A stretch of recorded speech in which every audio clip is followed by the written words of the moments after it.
आज बढ़िया मजा हब हौ हौ देखे अरे अच्छी बही जदि हौ हौ मुझे आज देखे जिते काम रहा मुझे सारी दिए देखो।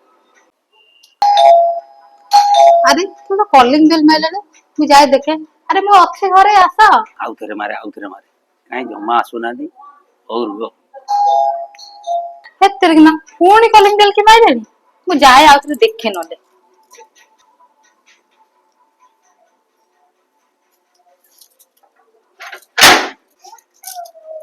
अरे दीपू तमे हाँ तमे से कॉलिंग बेल मारुच मु कहूँ मु घरे अच्छे आस तमे आसन खाली कॉलिंग बेल मारी चलछ। नाई मैं भाज कथा कौन कि जो तुम जो कलिंग बेल ना कि हाँ मुझे आसी कलिंग बेलटा सुइचटा टिपुली मोर किसी काम ना तुम पाखे ए अनेल तमे अଯଥାରେ आसिकिना मते टेंशन दे दउछ मु कहते कि आसलेनी बेले मु उठी ना आउजी। अरे नाई नाई नाई कथा कौन कहल मु कलिंग बेलटा ये टिपुली ये कलिंग बेलटा माइले केमिति सुबुची बेलिका तमर जते किछि काम धंदा नाही तमे आसिके आ ता घर कॉलिंग बेल जिबो निश्चय घरे उठा लगी दउनो। अरे मो घरे मु नगई थांती कलिंग बेल कथा कौन कहल जे काले इलेक्ट्रिक बिलटा अधिका उठियो मु सेई जगह कलिंग बेल नगईनी ए अनेला तम मुह को नाज नाही ना शरम नाही एइठी ठिया हेटा मु खाली घरु टिके आसे कहीं एई मु एंदी 10 जगह कलिंग बेल टिपी गइलिनी अरे हे ये बाड़ा बाड़ी करिए ना कौन काले बाड़े भी मु तले जाउची पळेबी आउ रहिबी।